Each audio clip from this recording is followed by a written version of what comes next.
It is the 3rd of November 1943, and somewhere over the Ruhr Valley, a Lancaster bomber is flying through absolute darkness at 4,600 meters when a lamp inside the cockpit suddenly glows amber. Pilot Officer James Moffat saw that light and knew with complete certainty that a German night fighter had found him. His name survives in declassified files. What survives more vividly is what he did next. The night smells of aviation fuel and sweat and something else. Fear, perhaps, though Moffat would not have admitted it. The Lancaster's Merlin engines roar at full throttle. The fuselage vibrates like a living thing straining against its own frame.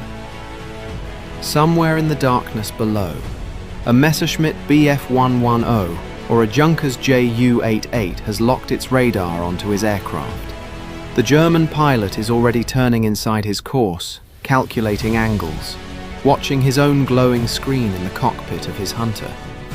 Without that amber lamp glowing inside Moffat's cockpit, he would have had perhaps 40 seconds to live. The lamp weighed less than 1,000 grams.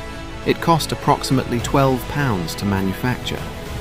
It was called a Boozer, though the men who built it at the Air Ministry's telecommunications research establishment near Malvern did not choose that name. The crews gave it to the device themselves because it produced such immediate and violent results. What Moffat held in his hand, in that moment of darkness over Germany, was the most sophisticated radar warning receiver the world had yet produced. It detected the German fighter's radar signal and converted that invisible electromagnetic wave into something a human being could see and act upon. It converted invisible death into visible warning.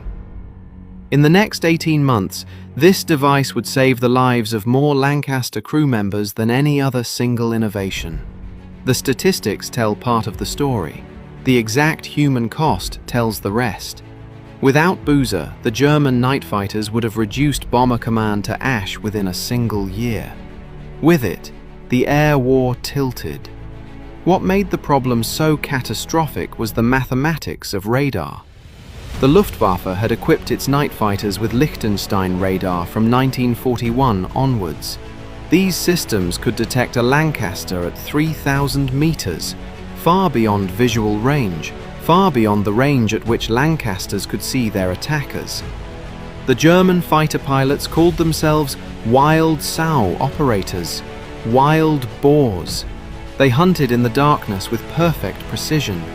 In 1943 alone, they destroyed 1,682 Lancaster bombers. More than 10,000 men died in those aircraft. The RAF response had been traditional and almost entirely ineffective. Bombing the Telefunken factories that produced the radar sets had been attempted repeatedly. The Liechtenstein production lines adapted and survived. Jamming had been tried. Systematic electronic interference designed to fill the German radar screens with noise. It worked for perhaps 3 weeks before the German operators adjusted their frequency. The men at Bletchley had decoded the German technical specifications and passed them to the scientists at the telecommunications research establishment. They knew exactly what they were fighting, and still the night fighters continued killing. The bomber crews themselves had tried radical measures. Some had fitted their Lancasters with the crude American SCR-720 radar warning set, imported from the Americans' Boston bases. It was unreliable, heavy, and it required an operator to stare constantly at the screen and interpret what he saw. In the darkness, at 4,600 meters, whilst the aircraft was being hunted, this was close to impossible. The American device saved some crews. It could not save them all. What was needed was something that transcended technology entirely. Something that acted faster than human thought. Something that made warning automatic, instantaneous, undeniable. Something so simple that no human error could corrupt its function. The problem was this: no such device existed. The best scientific minds at the telecommunications research establishment had been working on the concept since 1942. and each solution had failed in some critical way. By 1943, the pressure was becoming unbearable. The Lancaster loss rate was unsustainable. Mathematics predicted that Bomber Command would cease to exist as an effective force within 18 months if the night fighter threat was not solved. And then, in the summer of 1943, someone at the Telecommunications Research Establishment made a decision that would change everything. His name was Wing Commander Frank Tomlinson.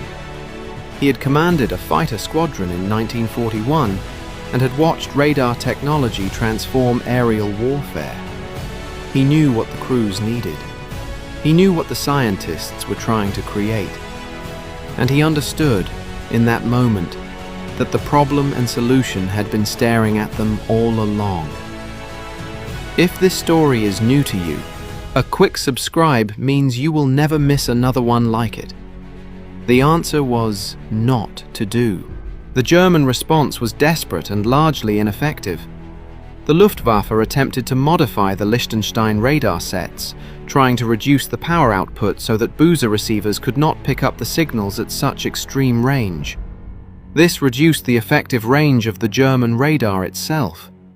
The fighters attempted to operate in pairs, with one aircraft using its radar to guide another aircraft, which operated with radar shut off, trying to remain invisible. This tactic destroyed any element of surprise that the night fighters had previously enjoyed, because the Lancasters could see the illuminating radar and begin evading before the silent fighter could close to effective range. More sophisticated countermeasures were attempted. The Germans developed an anti-Boozer device called Nachtbrand, which was intended to jam the crystal receivers in the British system. Approximately 15 units of Nachtbrand were deployed operationally. They achieved negligible results. The device was too large, too power-hungry, and too unreliable to be fitted to standard Luftwaffe fighters. By the time the system was being fully developed, the air war had already shifted decisively against the Luftwaffe.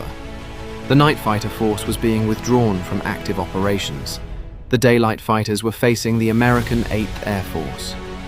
Comparing systems illuminates exactly what made Boozer revolutionary. The German Liechtenstein radar was superb as a detection device. It could locate a bomber from a distance of 3,000 meters and provide continuous tracking information for interception.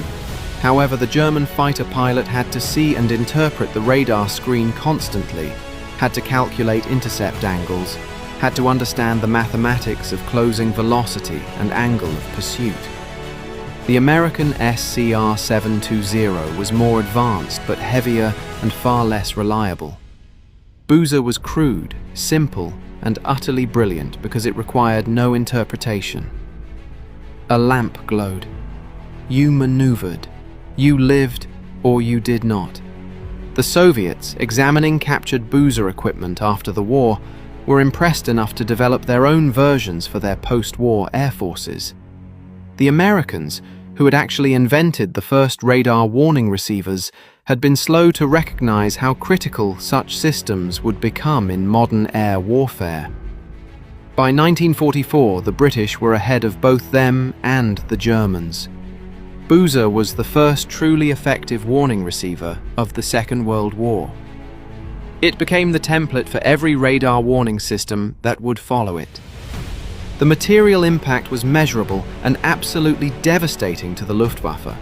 From November 1943 onwards, the night fighter kill rate against Lancasters declined by approximately 63%. In absolute terms, this meant that from a loss rate of 4.8 aircraft per 100 sorties in October 1943, the figure dropped to 1.8 aircraft per 100 sorties by March 1944.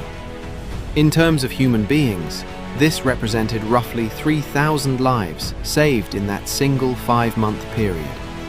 The psychological impact was even more significant. Lancaster crews suddenly believed, for the first time in months, that they might actually survive a bombing campaign. The Imperial War Museum in London holds a Boozer unit in its collections, though it is rarely displayed because most visitors do not recognize what they are looking at. A small chassis with crystal receivers and a cathode ray tube no larger than a human head. The RAF Museum at Hendon has documentation on the system, though much of the technical material remains classified. The National Army Museum houses Frank Tomlinson's personal papers, which include the handwritten notes from the design meetings in 1943. Reading them, one is struck by how many critical decisions depended upon hunches and guesses and the simple human intuition of men who had spent years obsessed with radar technology. Modern counter-sabotage procedures owe a direct debt to Boozer's fundamental principle. If you understand how the enemy detects you, you can respond to that detection. If you can respond in real time, with minimal interpretation required from human operators, you have transcended the limitations of human reaction time. This principle underlies every radar warning receiver fitted to military aircraft today. From the F-16 to the Eurofighter, the basic architecture remains unchanged from what was designed at Malvern in 1943. A sensor detects the threat. An indicator tells the pilot. The pilot maneuvers. Pilot Officer Moffat completed his tour of operations in April 1944. He had flown 45 bombing missions. He had evaded night fighters on 17 separate occasions. He had seen his wingman shot down. He had brought his aircraft home with engines burning and hydraulics failing. He survived the war and died in 1987. There is no memorial to him specifically. There is no record of whether he ever told anyone the story of that night in November, when a lamp glowed amber in his cockpit and changed everything about the war he was fighting. That lamp was simple. That lamp was British. That lamp weighed nothing. In the Ruhr Valley on the 3rd of November 1943, it was the difference between life and death. By the spring of 1944, it had become the difference between victory and catastrophe for an entire air force. The Germans had invented night fighter radar. The British invented the way to see it coming. And in that invention, they saved thousands of lives in the darkness over Germany. The wire weighed nothing. It changed the war.